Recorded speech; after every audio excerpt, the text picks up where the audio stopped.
नमस्कार मित्रांनो, विशेषतः बाल मित्रांनो, मी विजय गोखले मुद्दाम तुम्हाला काही सांगू इच्छित आहे. नुकतंच ना रंगभूमीवरती एक नाटक आलंय. नरेंद्र बल्लाळ लिखित आणि सुप्रसिद्ध दिग्दर्शक राजेश देशपांडे यांनी दिग्दर्शित केलेलं आहे बालनाट्य अंजू उडाली भुर्र.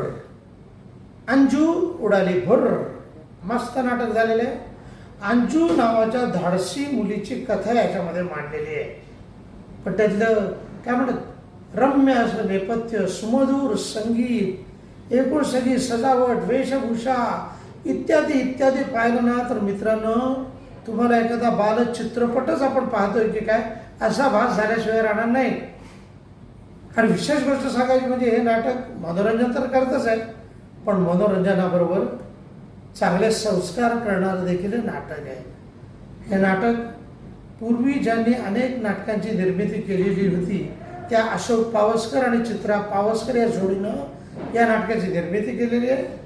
आणि डॉक्टर सलील सावंत यांच्या या निर्मितीमध्ये त्यांना भरभक्कम असा पाठिंबा लाभला आहे. त्या जोरावर त्यांनी निर्मिती केलेली आहे. तेव्हा सांगायची गोष्ट थोडक्यात, हे नाटक बघायला अजिबात विसरू नका. अंजू उडाली भुर्र, जा मस्त, जा आनंद घ्या, मनोरंजन करून घ्या, संस्कार घ्या स्वतःवरती, मस्त प्रसन्न आणि आनंदात उल्हासात असे घरी या. नक्की बघायचंय अंजू उडाली भुर्र, नक्की या.